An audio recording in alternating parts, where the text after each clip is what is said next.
The mystics have given many methods through which we can transcend reason, and we can have direct access to the answers that lie within the self but beyond reason. But they are not easy to attain.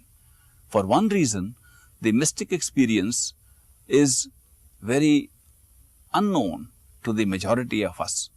Majority of us who are used to looking at the world through reason and senses are not even aware of the potential of looking into an area of spiritual truth which goes beyond our mental faculties. When we ask questions, even as a seeker of the truth, we ask those questions from our mind. When we go to a spiritual teacher, even if we go to a perfect mystic, a mystic adept, a perfect living master, we go with our questions arising from our own mind. And our questions are based upon our own reasoning that have led to those questions. So we are asking questions which are really mental, and we are expecting replies which should satisfy our mind. But the mystic knows our limitation, and the mystic master who has experienced reality beyond reason knows that the answer he can give will not satisfy our questions.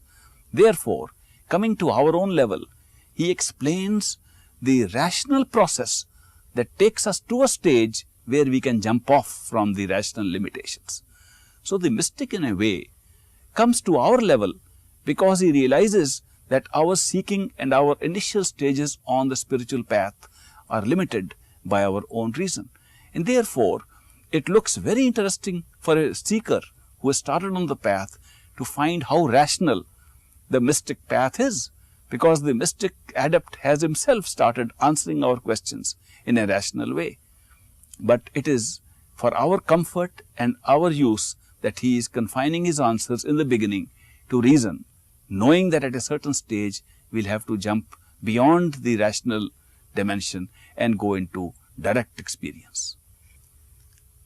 The scientific mind, which is supposed to be a mind evolved through civilization, likes to get a reasoned or a rational answer to its questions. In fact, the scientific mind is likely to condemn an answer as not worthy of scientific scrutiny if it is not rational and if it does not meet its own test of reason. These mystic adepts know that the truth is beyond the possible limits to which mind can go and reason can go, and therefore they want to give the answer in stages so that the scientific mind may not be denied the possibility of reaching the truth. So they start off with the scientific explanation of how consciousness has permeated our physical system. It has gone into the body, it has gone in through the senses, and how all these are operating.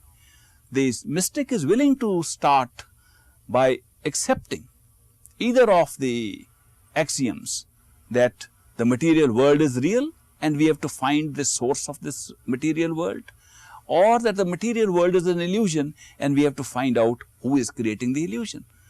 The mystics have no hesitation starting from any premise and going on in the beginning in a rational, reasoned way, and eventually through the way of personal experience to show that wherever they started off was only for the purpose of explanation and understanding and not for the purpose of making a statement about the truth. So when a seeker goes to a mystic and says, I know that my body is made up of so many molecules and atoms and energy particles, and these energy particles hold all the clue to my creation, the mystics will say yes, and they will take him into a discovery of his own nucleus, a discovery of each particle of which the physical matter is created, and show how the energy has played upon our experiential system so that the same energy looks like matter and becomes a real world of matter. From that point, they can take us to the world of energy, and from energy take us to consciousness and show that but for consciousness, there would have been no experience of matter at all. So starting from the scientific premise of matter being real, they can take us to the point where they will show the matter is real only because of the nature of our consciousness. On the other hand, they can meet a person who is already taking a premise that the material world is merely an illusion and that there is something in consciousness which is more real. And the mystics can start from there and say that is true. Don't you have a dream in which you see matter? Don't you see a material world in a dream? They are made of the same substance. And when you wake up, where does that matter go? Did that matter really exist? It only existed while the dream was going on. And as soon as the dream ended, the material world also ended. And therefore, they can start by comparing the physical world to a dream world and telling us of the possibility of waking up to higher reality.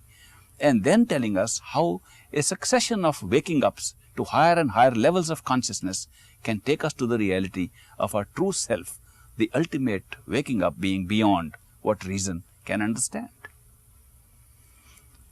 Thus, there is no difficulty for a perfect living master who has perfect awareness of all our limitations, who has perfect awareness of where reason ends and where truth beyond reason starts, to start from any end and bring us to the truth. The ultimate reality, they say, is like the pudding. The proof of the pudding lies in the eating. Therefore, reality must be personally experienced before you can say you know what is real. All the rest is only a discussion on something that may turn out to be quite different than what we have discussed. Supposing somebody has never tasted anything sweet, somebody has never tasted sugar, has lived all one's life on salt and pepper, and one says there is such a thing as sugar, and you discuss what sugar would taste like. You can discuss for years and never know the taste of sugar. You can say it is different from salt, it is opposite from salt.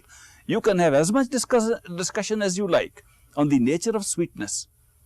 But when you taste the sugar, then you can say, well, the discussion did not end up to this experience. So is it with reality. That reality can be discussed and the rational mind likes to discuss it.